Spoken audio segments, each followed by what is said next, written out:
حضرت نوح علیہ السلام کشتی بنا رہے تھے تو ایک مومنہ بوڑھی خاتون روز اللہ کے نبی کے پاس اپنی گٹھڑی لے کر آتی اور کہتی، اے اللہ کے نبی، کب کشتی روانہ ہوگی؟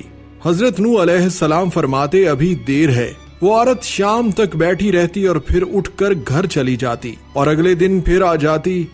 ایک دن حضرت نوح علیہ السلام نے فرمایا کہ اے عورت، جب جانا ہوا تو تمہیں بتا دیا جائے گا۔ اس دوران عذاب آ گیا اور کشتی روانہ ہوگی، لیکن حضرت نوح علیہ السلام نے اس عورت کو نہ بلایا۔ ظاہری طور پر نوح علیہ السلام کو اس کو بلانا بھلا دیا گیا۔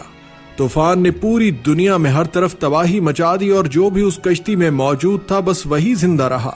جب طوفان تھم گیا تو ایک دن حضرت نوح علیہ السلام کے دل میں محبت اٹھی کہ شہر کو دیکھوں جہاں سے چلا تھا۔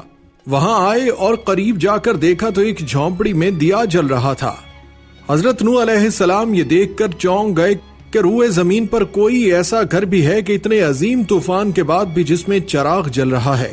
انہوں نے وہاں تکبیر بلند کی تو وہ عورت سامان لے کر آ گئی اور کہنے لگی کہ یا نبی اللہ، کیا کشتی تیار ہے، چلے؟ حضرت نوح علیہ السلام نے حیرت سے اس کو دیکھا اور فرمایا، رکو بڑھیا، کیا تمہیں کچھ بھی پتا نہیں چلا؟ وہ کہنے لگی، یا نبی اللہ، کیا نہیں پتا چلا؟ فرمایا، اتنا بڑا سیلاب آیا، بارش آئی، تمہیں کچھ بھی پتا نہیں چلا؟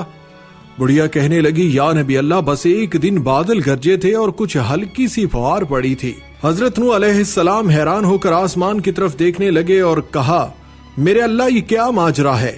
اللہ تعالیٰ نے حضرت نوح علیہ السلام پر وحی بھیجی کہ اے میرے پیارے نبی، اس عورت کے دل میں چونکہ تمہاری محبت تھی اور تم نے اسے پابند کر دیا تھا، اور چونکہ تمہارا اس سے وعدہ بھی تھا کہ نجات کی کشتی میں اسے لے جاؤ گے، تب جب کہ تم نے اپنا وعدہ پورا نہیں کیا، لیکن اے نوح، میں تو تمہارے وعدے کا ذمہ دار تھا، اس لیے میں نے اس بڑھیا تک عذاب پہنچنے ہی نہیں دیا۔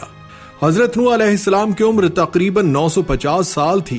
وہ جس جھونپڑی میں رہتے تھے وہ اتنی چھوٹی تھی کہ جب آپ سوتے تو آدھا جسم اندر اور آدھا جسم باہر ہوتا۔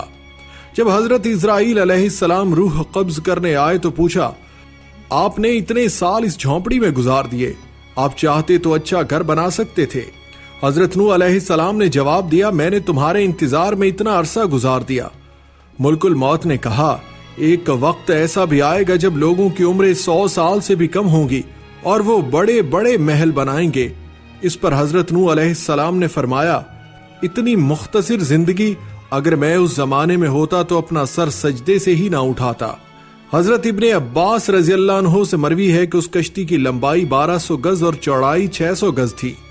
حضرت سوری رحمت اللہ علیہ فرماتے ہیں کہ حضرت نوح علیہ السلام کو کشتی کے اندرونی اور بیرونی حصوں میں تار کول ڈامرا اچھی طرح سے ملنے کا حکم ملا تھا اور ہدایت کی گئی تھی کہ کشتی کے سامنے کا حصہ بلندی کو اٹھا ہوا ہو تاکہ وہ پانی کو چیر سکے۔ اس کشتی کی اونچائی 30 گز تھی اور اس میں 3 منزلیں تھیں۔ کشتی کے اوپر ایک ڈھکن تھا جس سے وہ بند کر دی جاتی تھی۔ گویا آج کے زمانے کے مطابق وہ عظیم آبدوز تھی۔ حضرت نوح کشتی بنانے میں مصروف تھے۔ قوم کے سردار آپ کے پاس سے گزرتے تو ہنستے، مذاق اڑاتے، پپتیاں کستے، یہاں تک کہ کشتی تیار ہو گئی، اور جب عذاب الہی کا وقت آیا تو اللہ تعالیٰ نے حکم دیا کہ ہر قسم کے جانوروں کا ایک ایک جوڑا اس میں رکھ لو، اور جو لوگ ایمان لائے ہیں انہیں بھی سوار کر لو۔ حضرت نوح نے احکام خداوندی کے مطابق سب کو سوار کر لیا اور عبادت الہی میں مصروف ہو گئے۔ آخرکار طوفان کے آثار ظاہر ہونے لگے اور دیکھتے ہی دیکھتے زمین کے ہر گوشے سے پانی ابلنے لگا، شے کو بہا کر لے جانے کے در پہ تھی۔ گویا قیامت کا منظر تھا۔ کشتی طوفان کی پہاڑ جیسی اونچی لہروں پر تیر رہی تھی۔ حضرت نوح علیہ السلام نے اپنے بیٹے کنعان کو دیکھا جو ایک اونچے مقام پر موجود تھا۔ انہوں نے کہا، اے بیٹے، ہمارے ساتھ کشتی میں سوار ہو جا اور کافروں کے ساتھ نہ رہ۔ اس نے کہا، ابا میری فکر نہ کرو، میں ابھی سب سے اونچے پہاڑ پر چڑھ جاؤں گا اور پانی سے بچ جاؤں گا۔ نوح علیہ السلام نے کہا، آج قہر الہی سے کوئی نہیں بچ سکتا۔ اسی اثنا میں ان دونوں کے درمیان پانی کی ایک بڑی لہر حائل ہو گئی اور وہ غرق ہو گیا۔